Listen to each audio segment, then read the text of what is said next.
This show is brought to you by SalCal Real Estate Connections. Welcome to the Telescope View. We're here tonight with the author of The Final Revelation, The Sun Project, Rick Teles. And tonight we have a special guest. I want to introduce Shelby, who is a UFO enthusiast, and yes, yours truly, Larry Mangello. In tonight's show, we're going to get back into the reverse engineering and how this all come about, Rick. And boy, let me tell you, that is a story and a half. Yeah, we're gonna get back into a discussion of Colonel Philip J. Corso. He was a decorated soldier, and he was on the staff of President Eisenhower's National Security Council. And in 1997, he wrote a book called The Day After Roswell. And in that book, he talked about how it was his responsibility. He was assigned to the Foreign Technology Desk at the Pentagon. It was his responsibility to reverse engineer some of the technology they found at Roswell. So they gathered this information, and of course it went somewhere. We really don't know where. Well, again, Roswell was a UFO crash in 1947. It was found by a rancher and then brought to the Roswell Air Force Base at the time. And Major Jesse Marcel went out to look at it, and he was the base intelligence officer. And when he came back, he said he had found materials in a craft that was not of this world. And of course, that story went worldwide. A couple of days later, the Army came back and said, no, it was just a weather balloon. But we know it was kind of impossible for a guy of that rank and a base intelligence officer of the only nuclear bomb group in the world to kind of mistake a weather balloon. You knew what that was. And of course, his commanding officer, Blanchard, Colonel Blanchard, he also said, you know, this was unusual, and he authorized the press release that said they found a UFO. So all that material that they found at Roswell ended up going to different places. It went to California. Well, a lot of people don't know that. I went to an Air Force base in California. Yes, it did go up to Teles, which wasn't Nellis at the time. Teles, which is Area 51. Yes. It went to Dayton, Ohio, Wright-Patterson. It went to upstate New York, Griffith Air Force Base. But his job was to help reverse engineer this and kind of seed this out to private corporations. Now, last week's show, we talked about a few items on there, Rick, about what would come out of the technology that came out of this event. Exactly what did we discover? Well, last week we talked about optics and image intensifiers like night vision. And remember, night vision came into play at the end of Vietnam. That's when we first started seeing it. But it's basically, improved optics, where we can filter out different wavelengths of light. We talked about fiber optics, which today everybody knows what fiber optics are. I mean, you can buy them for Christmas and you get the little thing and it sparkles. But back in the 40s, and even I would say, I was working with technology in the 70s. We really didn't start getting to use fiber optics, which is the transmission of data through using light and lasers, until the 80s. And of course, we talked about lasers, and Einstein knew about lasers, but didn't know how we would create it. And laser stands for light amplitude through directed light. And we knew about them, but now we use lasers to transmit the data. We talked about integrated circuits and microprocessors, and we talked about particle beams. And we'll talk a little bit about particle beams again today. And again, lasers light amplified through stimulated emission of radiation. That's what what's really kind of funny. They thought fiber optics in the day looked like fishing line. That's what Marcel said in 1978, 77, 78, when he came out and he was finally talking about Roswell. The only thing he could relate the fiber optics to, the only thing he knew was, fishing filament, because he didn't know anything about fiber optics, which is a good example of how you relate what you see to current technology. So when we go back to the 1800s or even before that, and we look at a chariot or something, or even before then, they say, well, it was a chariot of fire going across the sky. Sure, because they didn't know anything about spaceships or aircraft or any of that stuff. So that's a good example of that as well. And of course the wafers, the silicon wafers, would actually become in the area Silicon Valley. Yeah, well, yeah. In reality. Well, that's why we call it Silicon Valley. But again, the silicon is how we built the integrated circuits. and the microprocessors. They all go on. Now they're building them on different stuff, not just silicon. They're going to use carbon, but the thing about the integrated circuits, and we'll just mention this one more time, in the microprocessors, is at one point it was all transistors, and you would create gates. It's either on or it's off. That's how a computer works.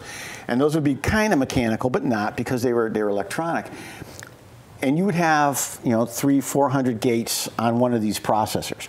Today we're in the average of 300,000 to 400,000 gates on here, and they're using ion gates. Now, that's beyond me. You flip the ion is either positive or negative. That's off and on. And I was talking to an engineer, it was last year. He's explained to me how they're now creating these processors at the DNA level. They're using DNA to create this, to create microprocessors. And I said, so what are we doing? Is this alive or not? And he said, that's the problem. We don't know what we're dealing with anymore. We're dealing with quantum mechanics at a level nobody's And we're talking before. about size a little different, too. Yeah, I mean, can you imagine how much processing power there is in one of these? 300,000 gates, or they're getting up into the millions. How smart that thing becomes after a while. Now, we were talking, before about artificial intelligence. This is why we can do it now. Because these machines are doing that. I was looking at the iPad Pro the other night. It has an artificial intelligence chip in it where it starts to learn what you do. Of course, it all knows. You're kidding. Even like predictive text, all of that. It just, Yeah, and it knows, it learns. What you're going to say before you do. And we can talk about this at some other point, but that's the concept of singularity, all right? At what point does our technology exceed us in intelligence and I have a whole thing on, we talk about the Greys. Are the Greys an alien singularity? Have they gone beyond their creators in intelligence and what they do? I don't know. We can talk about that some more time. That's another story. And tonight's show, we're going to talk about some things we didn't talk about yet. And super tenacity. I mean, you got to let me know. What is that? Super tenacity fibers. Everybody knows what super tenacity fibers are. Super tenacity fibers are things like Kevlar. This is a fiber that is extremely strong. That's what tenacity means. Extremely strong. It can be very flexible, but it's extremely strong. So when you think of that, think of Kevlar. What can Kevlar do? It gives, but it doesn't break. When we talk about super tenacity fibers, one of the other things we talk about, not everybody talks about it, but we talk about what we call the Soldiers Supersuit. And I have a photograph of what we're calling the Soldiers Supersuit.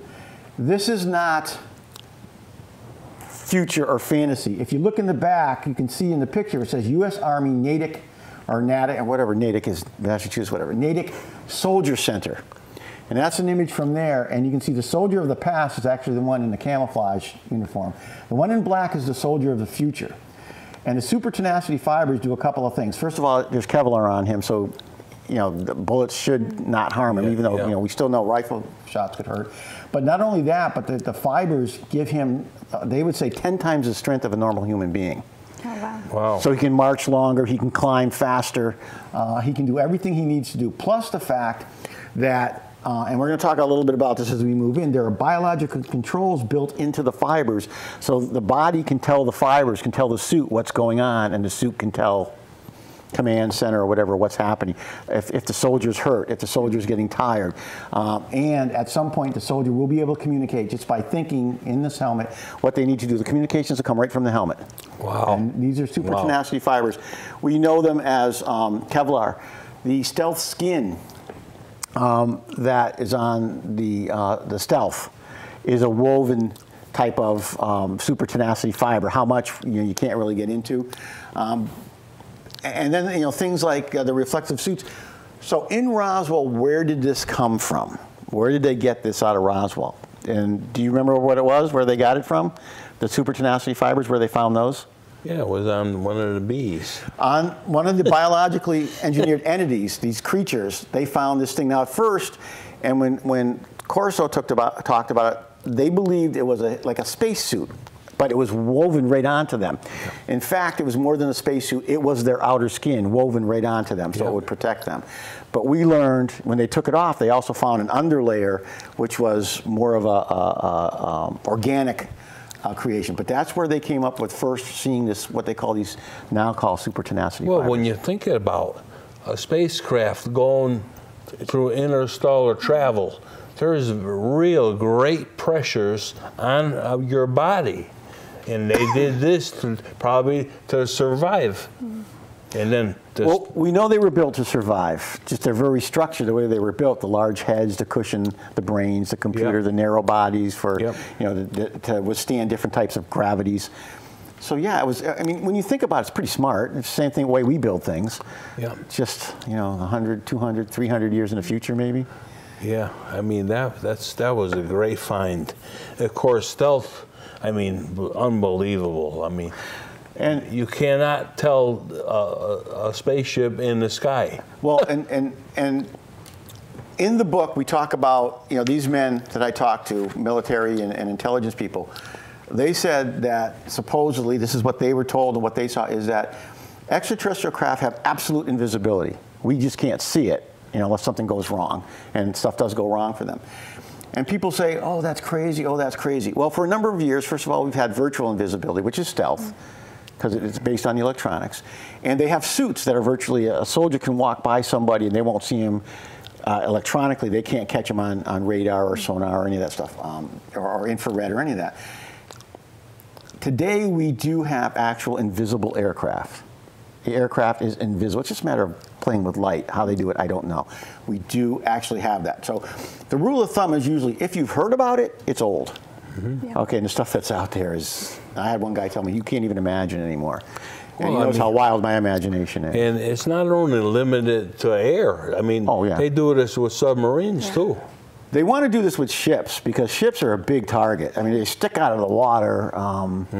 They're slower, all of that, Yeah, how you got to hide that, all right? I mean, how are you going to hide it? So you're going to need some type of actual invisibility. And when you think about it, and you talk about some of the techniques that have been used, like the nano cameras and the nano screens, which is basically a suit that has both a nano camera and a nano TV screen on both sides.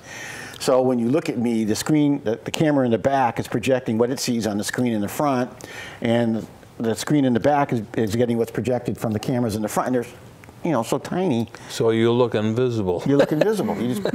There are ways to find it. It was interesting. You know how they used to find the stealth? At one point, they could find the stealth using cell phones.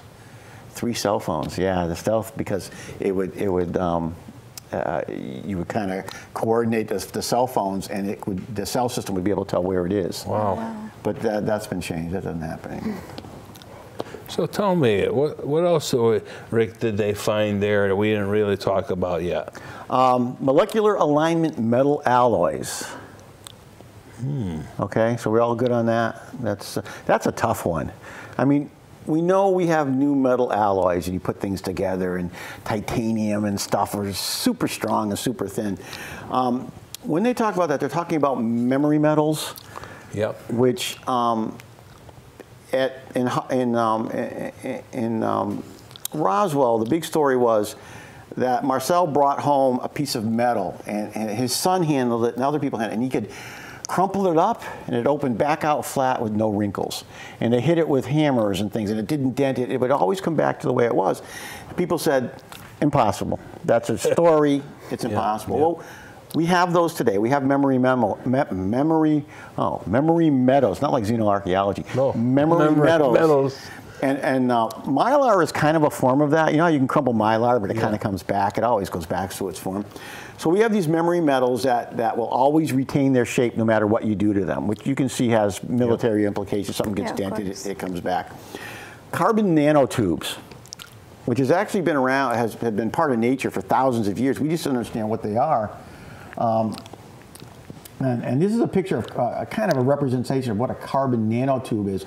It's basically tubes made up of carbon, or carbon molecules. Very, very strong, very, very light, and we can do anything with them, including making materials with them. And we use them all the time. What would be a typical use for it, or what type of product?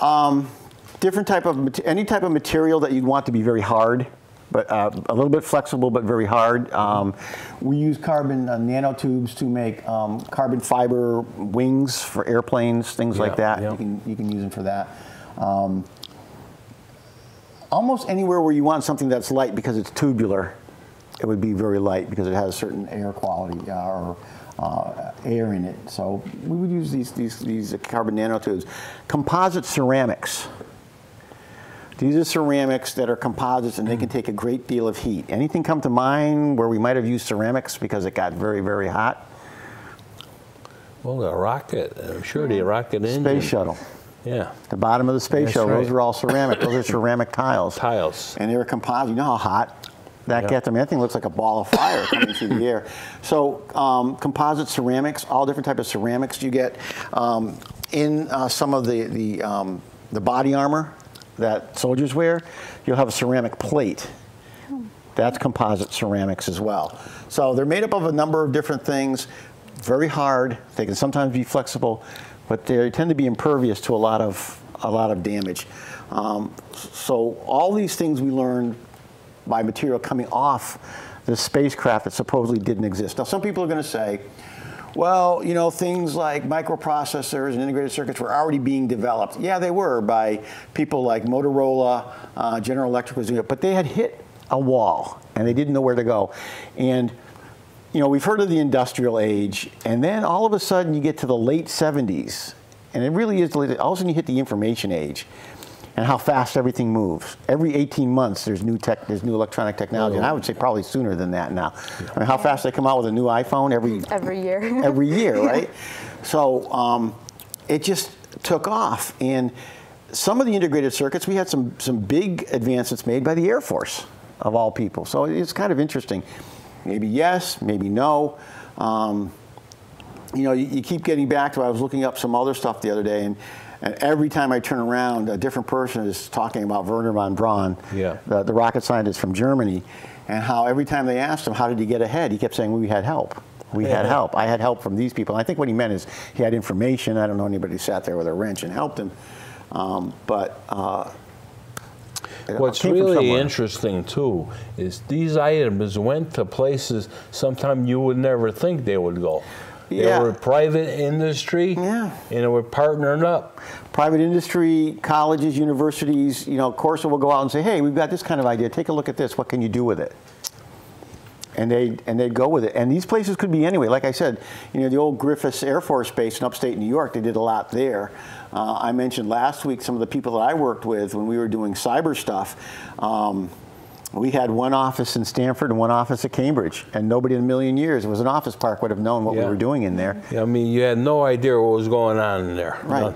None. Even though sometimes they wanted, you know, you to wear black suits and white shirts and black ties, and we once told them, oh, nobody's going to see, they think that's strange, a bunch of guys always in the black suits. And they started letting you wear different things. So. The other thing, Rick, that was really interesting was propulsion. When, you know, how do they make this thing go? Well, there's two different types of propulsion that we're talking about here.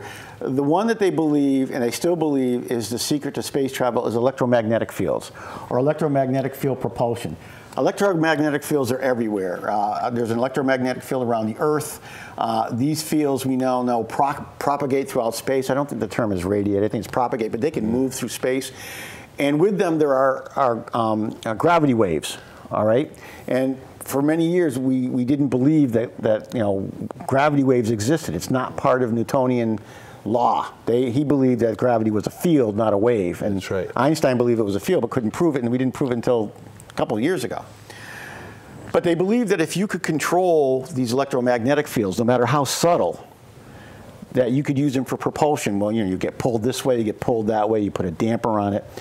And we're going to talk more about electromagnetic fields when we talk about people. And in the next show, we're going to talk even more. But we're talking about, first of all, it all started to a certain extent with the HARP project. And we've spoken about the HARP project before, and this is kind of a strange thing, but HARP stands for High Altitude Active Auroral Research Project, and it was conducted up in Alaska. And now the University of Alaska has taken over, and it's interesting how their logo shows sky, land, underground, and space. Okay. What HARP did is it used electromagnetic waves to modify the atmosphere by agitating the atmosphere, molecules in the atmosphere.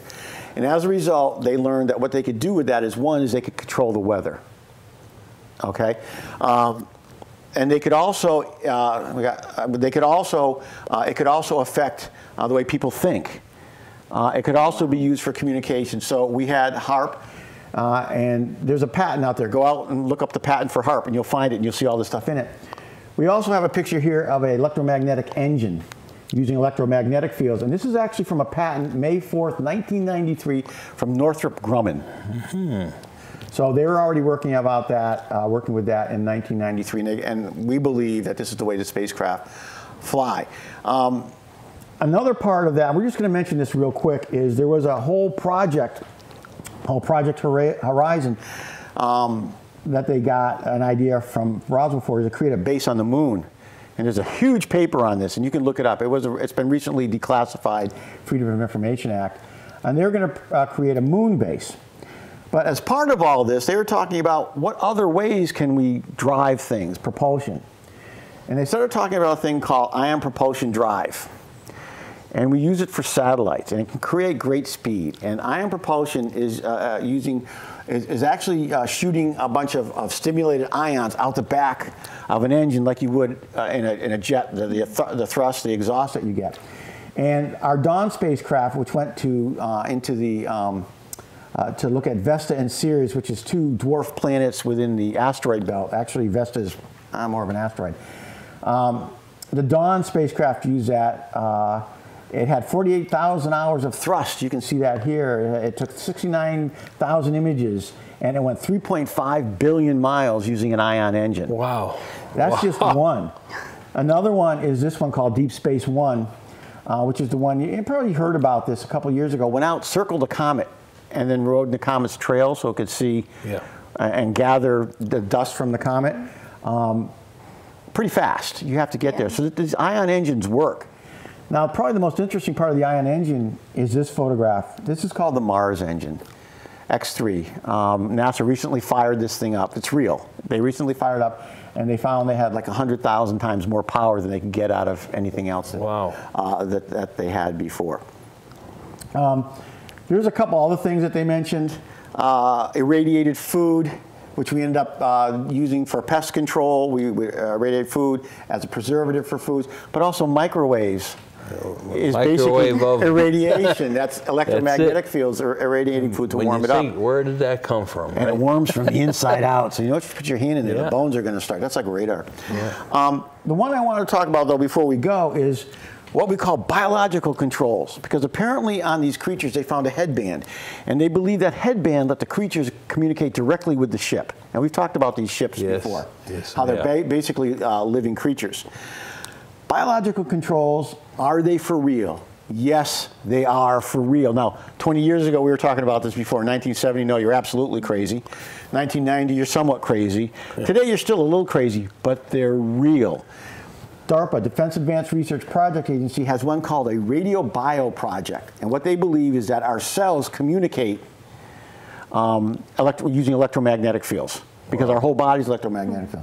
Then they have another one called the Biological Controls Project. That's that green picture, which is where we can communicate biologically with either technology or other people. Now, we can control technology perhaps biologically. We can communicate with it. And what they've done is those supersuits, I mentioned it before, we can know because the suit can communicate biologically with the soldier and then give the information to someone else who knows if the soldier's hurt before the soldier knows where they are, what they're doing. Fix them. Well, we even see that, fix them. and we even see that on a rudimentary level with even just like Fitbits. Exactly. Exactly. The Fitbit is, or your phone. Or the phone. And we're going to talk more about that in the next show. That is a great example. That's a perfect example. Yes, it is. Or even with just the fingerprint, just to get into your phone. All of that is. It's all here. Which, remember, 60 years ago, everybody said this is impossible. Okay, so. Well, we're running out of time. As usual, Rick, time is flying. And we're going to have to say goodnight for tonight. I want to thank Shelby for being with us. And also, I want to remind everybody, please email us at theviewshow@aol.com. And we would just love to talk with you. Thank you and good night.